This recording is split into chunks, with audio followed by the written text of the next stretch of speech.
trying to think of any like saints that maybe were bold and a little too much. Yeah. Probably Saint Joan of Arc. Yeah, I think that both of us, I thought of Saint Therese of Lisieux in her own way, because she's a Carmelite. I know this. But she Courtney was, and I we fight over this, because her favorite's Saint Joan of Arc and mine is Saint Therese of Lisieux, and they are so different. And I think that you are either a Therese girly or you are a Joan of Arc girly. Completely. And God bless she you. She has a sword tattoo on her forearm. I do.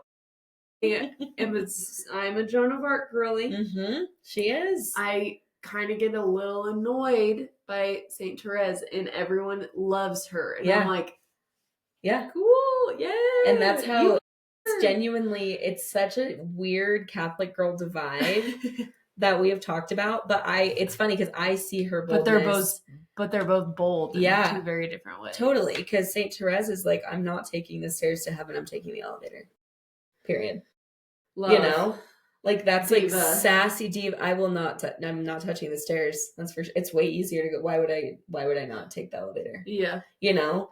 And that's like, if you were in a group setting, we've been there when we've taken that we're on the second floor of our office and we just got back from McDonald's and we went to take the elevator and eat our fries while we're in the elevator.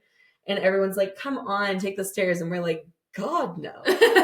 You know, and it's like that is perceived in the moment as extra or quote too much, you know, and that's my first example that popped into my head. But I want to hear yours from St. Joan. I mean, I can only imagine the sass, just like the pushback that she got. Totally, she was a young woman directing these men. But she did it in a way that was actually the perfection of feminine genius, where she did not go in and say, like, you guys aren't doing your job right, so I'm going to get in there and start killing soldiers. Right.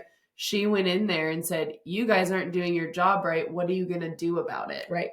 Which is exactly the feminine in the like completely how the feminine is supposed to interact with the masculine. Completely. And I don't mean that sounded a bit harsh, but it is like that is. But truly, yeah. The mission of man is to be on mission.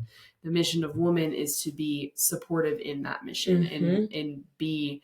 It's submissio is under the mission. Completely. That's what that word means, and that's exactly what she did in that scenario. Was she like called those men higher, right? And that's what her exact job was. Right. Her job was not to go in there and do their job for them. Mm-mm. Her job was to go in there and galvanize them to do the job that they were called to do. Correct. And like she had to be very bold in doing that and loud. And I remember a few conversations with my old pastor at my last job where I had to be that Joan of Arc and be like, hey, I need you to step up in this way because you're not, and you are called to. Yeah.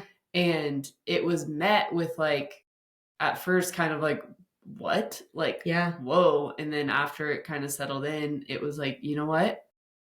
You're right. Yeah. And I'm going to do that. And it was like, that was our relationship. Right. And praise God for my boldness in that. Completely. Because it allowed me to fulfill the mission that I was being called to in that moment of serving the kids and having their needs met in X, Y, or Z ways. So